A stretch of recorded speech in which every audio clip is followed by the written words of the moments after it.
Et bon, euh, depuis qu'on a commencé, kuva tugitangura on a dit beaucoup de choses ici. twavuze ibintu byinshi cyane Mais moi, j'ai retenu une seule. je nagumanye muri ikintu kimwe C'est que Dieu veut envoyer quelqu'un ici. nuko imana hari umuntu igira irungike muri twebwe Dieu veut t'envoyer. imana igira ikurungike Je ne connais pas ton nom. sinzi izina ryawe Je ne suis pas ici pour prophétiser pour toi. sindi ngaho kugira mvugishwe ku buzima Mais je bwawe suis ici pour te dire une chose. mugandi ngaho kandi abwira iki kintu Dieu veut t'envoyer.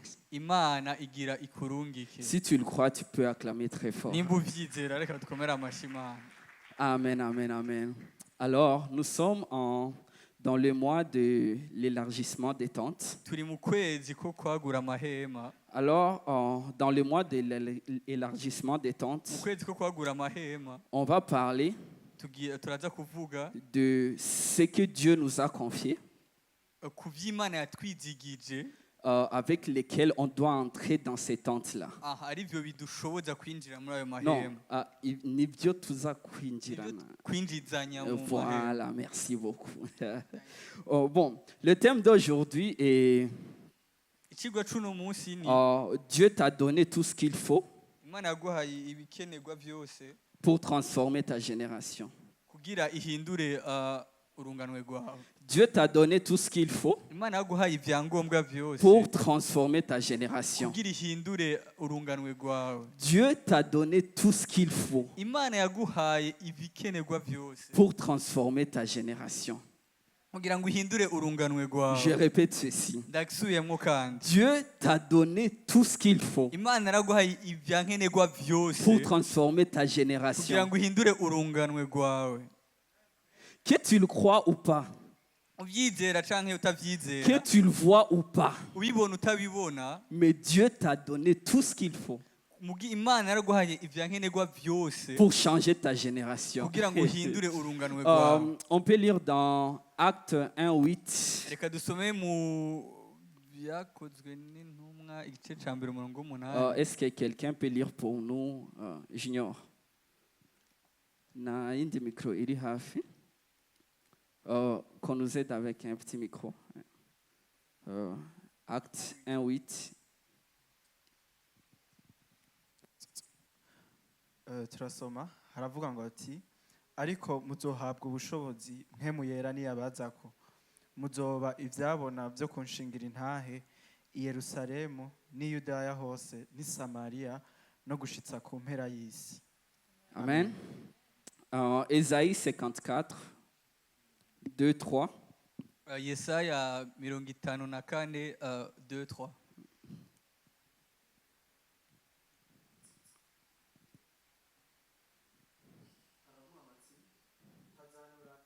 c'ihema ryawe nibagure amahema yahuba OK. ntugarukirize hafi OK. bungure imigozi yaryo ushimangire imambo zaryo kuko uzogasara uje iburyo n'ibumoso kandi uruvyaro rwawe ruzoganza amahanga ruzotuma ibisagara vyabaye imisaka bisubira kugererwa.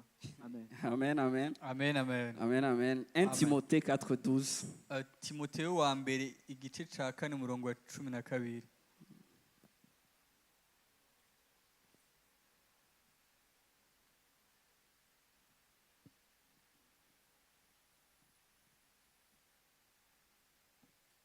haravuga ngo ntihakagire uwukugayira ubusore ariko ubere abizera icitegererezo mu byo uvuga no mu ngeso zawe no mu rukundo no mu kwizera no ku mutima utanduye. Amen. Amen, amen, amen. Amen.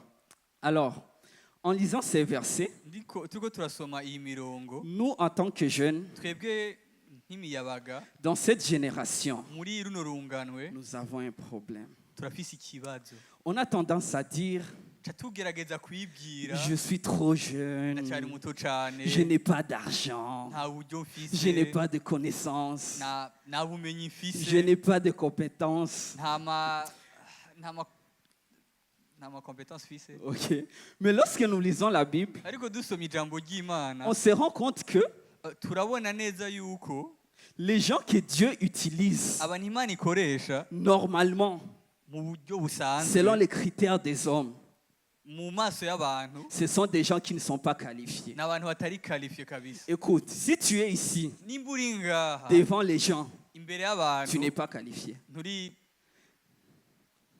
Si tu te lèves à 4 heures du matin, ubyutse 4 heures du matin, saa munani y'ijoro pour prier, kugira ngo usenge et tu ne dors pas comme les autres, nturyama nk'abandi, tu ne dors pas 8 heures. nturyama amasaha umunani Pour nk'abandi, les autres, tu n'es pas qualifié. nk'abandi vraiment nta vyabo. Mais pour Dieu, Muga ku Mana il a dit aux disciples, yabwiye abigishwa biwe, écoutez, umviriza, lorsque le Saint-Esprit sera venu, igihe mwe muyera niyaza il vous conduira azobayobora dans toute la vérité. mu kuri kose. Je ne sais pas si quelqu'un Sinzi ko hari umuntu est conscient qu'il a le Saint-Esprit. abizi neza adakekanye ko afise mpwemu Si tu as yera. le Saint-Esprit, Nimba ufise mpwemu yera, crois-moi, nyizere, il te conduit dans la vérité. aguyobora mu kuri.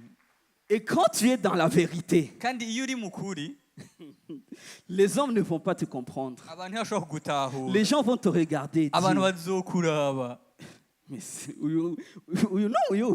un jeune ça. bazokuraba bati uyu ni wa mujene ari ngaha, Ça c'est un jeune. uwo ni umujene. Écoute, les disciples, Abigishwa ils n'étaient pas riches, ntibari batunze, ils n'étaient pas célèbres, ntibari ils bazwi, n'étaient pas puissants, ntibari bakomeye, mais ils possédaient 3 choses. bari bafise ibintu bitatu. Ils avaient Jésus, Bari bafise Yesu, ils avaient reçu le bari Saint-Esprit, bafise mpwemu et yera, une chose, ikindi kintu kimwe bari ils avaient bafise, la volonté bari d'obéir. bafise ukugambukira canke kubaha Imana. Cela suffit Ivyo birikwije, pour birakwiye transformer ta génération. kugira ngo uhindure urunganwe rwawe. Aujourd'hui, Uno munsi quand on parle de Jésus, turiko turavuga Yesu, on ne parle pas seulement d'un juif. ntituriko turavuga umuntu w'umuyuda, Non, aya. le Jésus dont je vous parle, moi, Yesu turiko c'est turababwira notre Seigneur ni umwami wacu, et Sauveur. umucunguzi wacu, Et lui, il a dit, kandi uwo niwe yavuze ngo je vous enverrai nzobarungikira le Saint-Esprit. mpwemu yera. Qu'est-ce qu'on a lu dans Acte 1:8? Nivyo twasomye mu gusubira mu vyagezwe igice ca mbere umurongo w'umunani. Dans Acte 1:8. Ivyakozwe n'intumwa, amusome. Voilà. Dans Acte 1:8, Ivyakozwe n'intumwa igice ca mbere j'aime umurongo trop ce w'umunani. verset. Ndakunda cane iri jambo. Écoute, Umviriza. aujourd'hui je vais le lire Uno musi ngira et je vais te ndayisome. le dire à toi. Ngira ndagusomere Non, wewe. pas aux gens qui sont ici. Apana ku bantu bari ngaha. À toi, Wewe Junior, kubwawe. à toi, Junior wewe. Jospin, à toi, Jojo wewe. Brillant, à toi. Écoute, Brillant wewe. Umviriza. Jésus a dit, Yesu yavuze ngo tu recevras une puissance. uzohabwa ubushobozi Le Saint-Esprit survenant sur toi. mpwemu yera niyakuzako. Le Saint-Esprit survenant sur toi. Mpwemu yera niyakuzako Tu seras mon témoin uzombera icabona dans toute la Jérusalem, muri Yerusalemu dans yose, toute la Judée, mu bayuda bose, dans toute la Samarie mu basamariya bose, et dans les extrémités de la terre. no ku mpande z'isi zose. Tu recevras une puissance. Uzoronka Cela ubushobozi, fera de toi un témoin ivyo bizoguhindura icabona en Afrique, muri Afrika, au Burundi, mu Burundi, à Bujumbura, i Bujumbura, dans ton quartier. muri quartier yawe. Écoute, Umviriza. le problème, Ikibazo ce n'est pas que tu n'as pas reçu la puissance. suko utahawe ububasha. Le problème, ce n'est pas que Ikibazo suko le Saint-Esprit ne vit pas en toi. mpwemu yera ataba muri wewe. Le problème est que Ikibazo ni tu veux te comparer aux critères du monde. urashaka kwishushanya canke kwigereranya n'ingene isi ibona canke ivuga ibintu biri extraordinaire. Quand j'étudiais ce sujet, Igihe nariko ndiga kuri iki cigwa, je me suis beaucoup plus intéressé aux jeunes dans la Bible. naragerageje nigiye cane ku bantu bakiri bato muri Bibiliya. J'étais dans waouh, Nari muri wow, tayari. Nous nous sommes- on fait quoi? twe turi mu wiki. Hein? Est-ce que vous saviez que murazi yuko lorsque David a vaincu Goliath, igihe dawidi yica goriyati il n'avait pas plus de 18 ans. nta myaka 18 yari afise. Les chercheurs disent qu'il était entre l'âge de 15 et 17 ans. abashakashatsi bavuga yuko yari afise hagati y'imyaka 15 na 17. Écoute, Jérémie, Yeremiya Dieu l'appelle prophète. amuhamagara umuvugishwa. Jérémie, lui, il dit, Yeremiya mugabo yavuga ngo je suis un enfant. yavuga yibona ko ari umwana. Dieu lui dit, Imana imubwira tu n'es pas un enfant, awe nturi umwana, tu es un prophète. uri umuvugishwa wa Le truc nani. là d'enfant, c'est pour vous. Ivyo bintu vyo kwiyita abana ni ivyo ni Le truc là de je n'ai pas l'âge, c'est pour vous. ivyo bintu vya nta myaka ndakwiza. Ivyo Moi, ni je sais ce que je dis. jewe ndazi, jewe Imana ndazi ico navuze. Je suis l'Éternel. Nduhoraho J'ai fait de toi un prophète. nakugize umuvugishwa. Aujourd'hui, Dieu te dit, Uno munsi Imana je irakubwira suis l'Éternel. nduhoraho. Et il y a des compétences que j'ai mis en toi. Hariho ibisabwa nashize muri wewe. Si tu cherches à te... Oh, tu vois, je n'ai pas ceci. Bishop, il faut que j'ai tel âge. Il faut de l'argent. Iri mu bintu vya bon jewe ntavyo mfise urabona je na buryo mfise. Mon frère, Mwene data. ça, ce sont tes critères à toi. Ivyo ni ibintu vyawe. Ce ne sont pas les critères de Dieu. Ivyo si vy'Imana iraba Ce ne canke sont pas les critères de Dieu. si Les critères de vy'Imana Dieu. ifatirako. Ah merci. Écoute bien. Umviriza neza.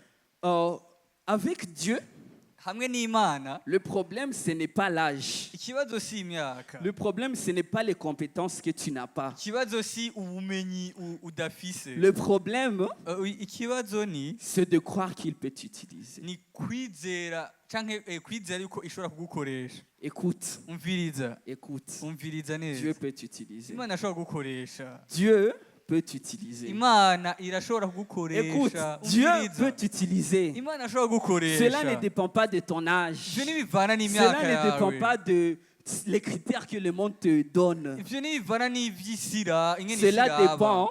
Ivyo Est-ce bivana que tu crois qu'il peut t'utiliser? n'ukwizera kwawe y'ingene Imana ishobora kugukoresha wewe. Écoute, Umviriza. tu possèdes déjà tout ce qu'il faut Deja wewe ubwawe urafise pour ibisabwa transformer ta vyose génération. kugira ngo uhindure urunganwe urimo. Le monde dit, Isi ivuga tu as besoin de pouvoir pour influencer. urakeneye ububasha kubera influence. Mais Jésus dit, Muga Yesu avuga tu as besoin du Saint-Esprit. ukeneye mpwemu yera. Est-ce que je peux voir des gens qui ont le Saint-Esprit dans Ndashaka ce kubona monde? abantu bafise mpwemu yera. Est-ce que je peux voir des gens qui ont le Ndashaka Saint-Esprit? kubona abantu bafise mpwemu yera. Écoute, ce n'est pas parce que tu as menti avant de venir que tu n'as pas le Saint-Esprit. Ntibiraba yuko wabeshe Ce imbere n'est pas y'uko parce uza que tu as ngaha. volé avant de venir que tu Si n'as pas kubera le warinze Saint-Esprit. wivye kubera ngo uze ngaha. Non. Oyaha. Non, Oya. ce n'est pas parce que tu as ce péché mignon que tu n'as pas le Si uko Saint-Esprit. nyine ufise ako kantu wita ngo nakaha ngo yuko utabishobora. Non, ce n'est pas ça. Oya si ivyo na gato. Non. Oya si ivyo. Tu as le Saint-Esprit. Urafise mpwemu yera. Écoute. Umviriza. Toi, disponibilise-toi seulement. Wewe gusa itegure. Dis à Dieu, je suis disposé. Gira Imana ati ewana je ndi tayari. Je suis disposé. Je ndahari. Et tu verras c'est quoi ce que Jésus disait, vous recevrez une puissance. Uzoshobona ijambo rico risigura igihe Yesu yavuga ngo murafise ububasha ngo muzoronkana k'ububasha. Alléluia. Amen. Écoute, tu es peut-être jeune, Urashobora kuri ukiri mutonya mais tu possèdes tout ce qu'il faut. mugu umenye yuko urafise Pour ivyankenerwa influencer. vyose kugira ushobore ku influence. Et c'est la présence de Dieu dans ta vie. Ico naco ni ukubaho kw'Imana mu bugingo bwawe. C'est la présence de Dieu dans ta vie. Ukubaho kw'Imana mu buzima bwawe.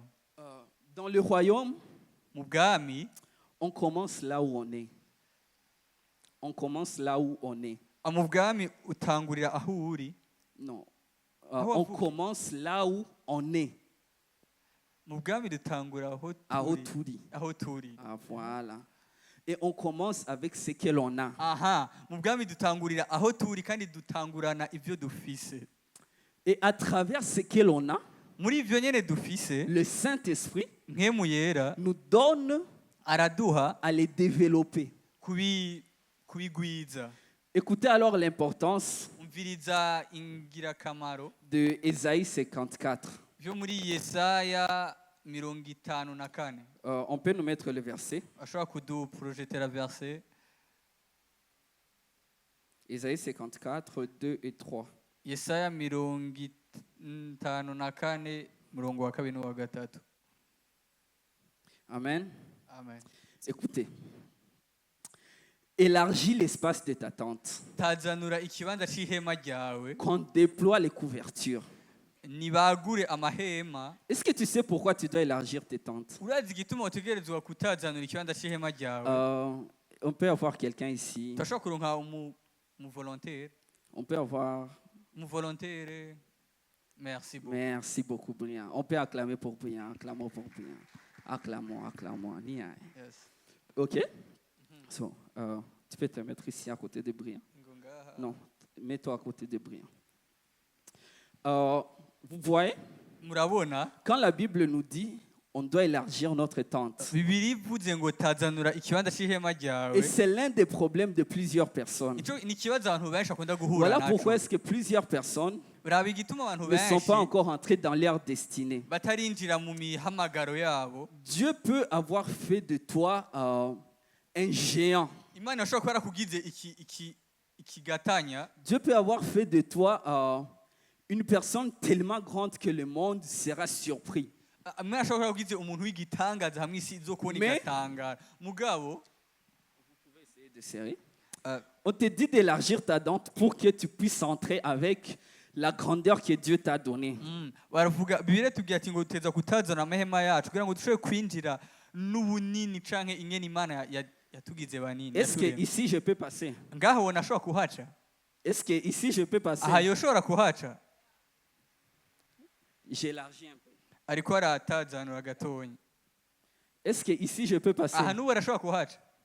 J'élargis un peu. Akandi gatonya. Est-ce que ici je peux passer? N'ubu arashobora kuhaca? Si je suis un géant, est-ce que ici je peux passer? Nimba ndi umuntu munini wona ngaha nohaca? J'élargis encore. Ndagize kandi. Est-ce que ici je peux passer? Ubu ndashobora kuhaca? Est-ce que c'est parce que je ne voulais pas passer? Mbega nuko ntari gushobora kuhaca? Est-ce que c'est parce que je n'avais pas les compétences pour passer? Mbega ni kubera ntari mfise ubwo bubasha bwo gushobora kuhaca? Ou c'est parce que je ne voulais pas élargir la tente pour que je puisse Canke ni entrer? Canke ntari gushobora gutazanura amahema yanje. Voilà pourquoi est-ce que...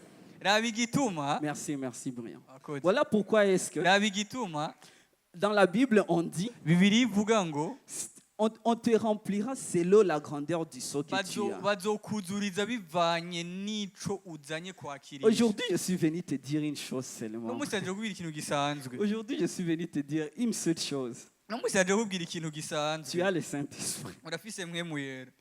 Dieu ne t'est pas placé là où tu es par hasard. Imana ntiyapfuye kugushiraho uko C'est parce nyene. qu'il sait que les compétences qu'il a mis en toi Ni kubera azi yuko yaguhaye ibisabwa. correspondent, Nuko Imana izi yuko ivyo yakuremanye bihuye. correspondent aux Bihuye. problèmes qui sont dans cet endroit. Bihuye n'ibibazo biri muri uwo mwanya muri ico kibanza urimo. Laisse le Saint-Esprit travailler en toi. Reka mpwemu yera akorere muri wewe. Et toi, Hama nawe cherche à connaître Dieu. iga rondera kumenya cane Imana. Aie soif de Dieu. Hama gira inyota yo kumenya Cherche à Imana. comprendre. Menya Quand gutahura. Jésus a dit, Menya gutahura igihe Yesu yavuga il ngo vous conduira dans la vérité. azobayobora mu kuri. Sur mon cas, kubw'iwanje c'est quelle vérité le Saint-Esprit va me conduire dedans? ubwanje personnellement ni ukuhe kuri C'est en découvrant ni guhishurirwa cyangwa kumenya c'est découvrant cette vérité sur toi ni kumenya cyangwa guhishurirwa uko kuri que tu sauras quoi faire kuzotuma umenya ivyo gukora pour élargir tes tentes. kubera wagure amahema yawe. Moi, l'une des raisons qui m'ont poussé à venir ici, Kimwe mu bintu vyatumye jenza à ngaha Oasis, muri Oasis c'est parce que j'aime trop le pasteur Dieudonné, ni kubera nkunda cyane umwungere Nahimana notre Dieudonné cher bishop. On peut Bishop acclamer pour lui. Tashobora s'il vous plaît. kumukomera amashi. Acclamons. Nia. Acclamons. Vous savez pourquoi? murazi igituma Quand la première fois que j'ai vu ces photos du passé, igihe nabona amasanamu yo muri kahise kiwe j'ai dit waouh. wa naravuze ati Mungu wangu we Il y a changement et changement. asha vraiment hariho impindukira abaho pe. Disons que Flambeau. Okay, tumbwiye ngo Flambeau Ni exemple. ni grand example. frère. Na mihari. Ah, Ah, ça, grand frère. Disons que Flambeau, tuvuge yuko Flambeau dans quelques années, ayaya mu myaka mike vous le voyez, muzomubona disons, il est devenu comme Keren. muzobona azoba ari ikigangi gikosto. Bon, ok.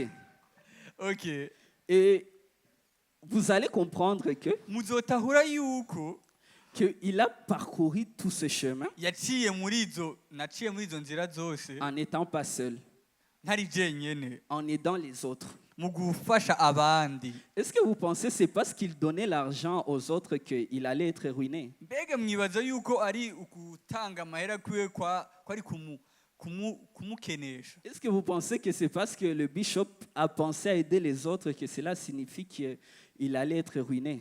Mbega mwaze ko Bishop ko yariyumvise cyangwa yarashyize ku mutima ikintu cyo gufasha abandi aricyo cyari gutuma adatera imbere? Ou bien c'est une vérité qui le concerne, Cyangwa ni ukuri kumwerekeye qui lui a permis d'élargir ses tentes en fait qu'il puisse rentrer. byamutumye atazura amahema yiwe kubera ashobore Ce que le Saint-Esprit peut t'envoyer à faire ibyo mwemu yarakurungika devant gukora les autres, imbere y'abantu cela peut sembler être une folie. nibyo bisa nk'umenga ni ubusazi. Aujourd'hui, regardons-nous. Uno munsi twirara Je suis là. turi ngaha Tu es là. uri ngaha Des générations et des générations sont là. urunganwe n'urunganwe rurahari. Des formations et des formations sont là. Twaragize imyimenyerezo myinshi Tout simplement parce qu'un homme, kubera aho hose hari umuntu umwe gusa un jour, a dit oui. umunsi umwe yavuze ati ego yemeye Et quand vous umuhamagaro. entendez son témoignage, vous dites, est-ce qu'il était sûr de ce oui-là? mwumvise mwaje kuyumvira intare yo muri yumviye ati vya vrai Oui. yari ko yari afise ivyemeza ivyo agira kore Oui, jusqu'à ce qu'il va en prison parce qu'il a dit oui. gushika aho ashobora yaragiye no mu mpimba canke mu gasho kubera Que les gusa yemeye épreuves ne te fassent pas trembler. ivyo ubona canke ibigaragara Que les épreuves ne te fassent pas trembler. ibigeragezo ntibigutera Plus ubwoba. les épreuves sont grandes, uko ibigeragezo biba binini plus ton témoignage est grand. niko n'intahe yawe iba nini. Plus les épreuves sont grandes, uko ibigeragezo biba vyinshi canke binini niko plus ton témoignage est grand. niko n'intahe yawe iba nini Et tout cyane. cela commence avec une seule phrase. Ivyo byose bitangura n'ijambo rimwe. Me voici Seigneur. Me voici Seigneur. ndahari Imana Utilise-moi. nkoresha. Dieu ne commence pas avec ce que tu n'as pas. Imana ntitangurana n'ivyo udafise. Non. Oya. De la même façon qu'il ne peut pas t'envoyer là où il ne t'a pas destiné. Ni nk'uko nayo itashobora kukurungika aho itaguteguriye. Moi, je peux te dire que tu as tout ce qu'il faut Je ndashobora gushobora parce que kubikubwira selon byose le icyo domaine dans usabwa. lequel Dieu t'a appelé, Kubera mu gisata Imana il yaguhamagariyemo t'a donné tout ce qu'il faut. yaraguhaye ibisabwa byose. Si ça ne marche pas, Nibitakunda demande au Saint-Esprit. baza mpemu yera. C'est quoi la vérité qui me Ni concerne? ukuri ni ukuhe rero muri ibi byose. Quand tu découvriras cette vérité, Niwamenya uko kuri vous voulez les followers, mushaka ababakurikirana, vous voulez les likes, murashaka Ya.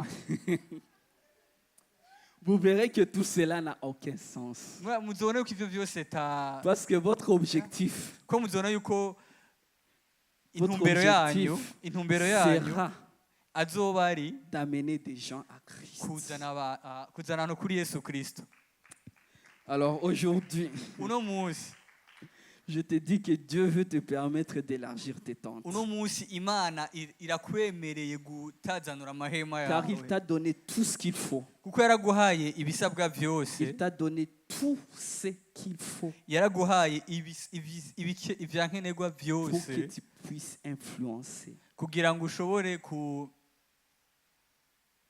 kuzana impinduka pour que les gens puissent venir à Christ à travers toi. kugira ngo abantu bashobore kuza kuri Kristo biciye mu ntahe Notre yawe. couronne au ciel ne va pas briller parce qu'on a vécu dans ce monde et on a reçu Christ. Igitsibo cacu mw'ijuru ntikizokwakaka kubera ngo twaje ngaha ku isi Mais turavuka cela sera en turamwakira. fonction des gens qu'on a amenés à Christ. Kizobrilla plus bijanye n'abantu wazanye Dieu kugakiza. t'a donné tout ce qu'il faut. Asha, Imana yaraguhaye Écoute. ibyo ukenera Dis byose. à ton voisin, Bwira uwo Dieu t'a mwicaranye, bwira uwo donné tout ce qu'il faut. Imana yaraguhaye ivyankenerwa byose. Dieu t'a donné tout ce qu'il faut. Imana yaraguhaye ivyankenerwa byose. Mucheke, Dieu t'a donné tout ce qu'il Twenga, faut. Imana yaraguhaye ivyankenerwa byose. Eh, tu as reçu Christ. Warakiriye Tu as le Yesu. Saint-Esprit. Urafise mwemu yera. Aujourd'hui, je t'invite à dire oui, je Uno suis munsi disponible. ndagutumira kuvuga ati ego Est-ce mwami qu'on peut ndahari. s'élever, s'il vous plaît? Turashobora Est-ce qu'on peut guhaguruka. s'élever? Turashobora Est-ce qu'on guhaguruka. peut s'élever, s'il vous Duhaguruke, plaît? reka duhaguruke twese.